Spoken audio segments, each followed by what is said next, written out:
Amani, una uhakika utanioa? Kwa nini unauliza hivyo? Wewe ni mwanamke wa maisha yangu. Ninakupenda sana. Na mimi pia. Nakupenda sana kuliko kitu chochote hapa duniani. Mwenyezi Mungu ndiyo shahidi. Nafurahi sana kusikia hivyo, nakupenda pia. Baadaye basi uje ghetto, nimekumisi kipenzi changu Neema. Nitakuja kipenzi changu, siwezi kataa wito wako. Amani, nina jambo la kukuambia. Niambie. Nina mimba yako. Mimba yangu? Ndio. Sihitaji mtoto wala sitaki kusikia habari hizo.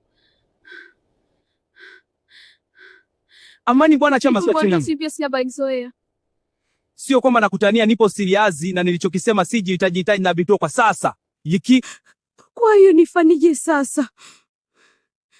Utajua wewe kama utatoa sawa, kama utalia sawa. Mimi sina uwezo wa kumpa mimba mwanamke. Tafadhali usinifanyie hivi. Usinifuate tena.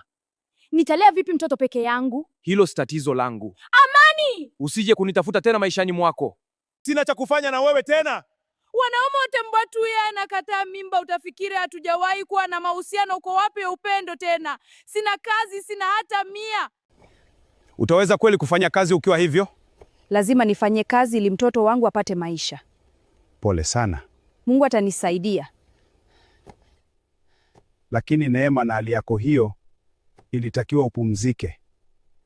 Lazima nifanye kazi ili niweze kutengenezea maisha yangu, sitaki kufa na njaa. Nitakusaidia vitu vichache kwa ajili ya maandalizi ya kujifungua. Nashukuru sana, naahidi kurudisha wema kwako. Amani anaondoka kijijini na kwenda mjini. Anakutana na mwanamke mrembo aitwaye Diana na kumuoa haraka. Una watoto? Hapana. Kweli? Ndio, sina mtoto wala familia. Basi tuanze maisha yetu. Nahitaji uwe mama wa familia yangu. Kuna mwanamke yupo shamba amenizingizia. Nimampa mimba kanimba wanemwa niondoke kabisa kule ya. Amekuzingizia au umempa kwe mimba? Niambie mbio kweli. Hapo ni baby mongo sana yule mwanamke. Nahitaji uwe mke na mama wa familia yangu. Asante na kupenda sana baby.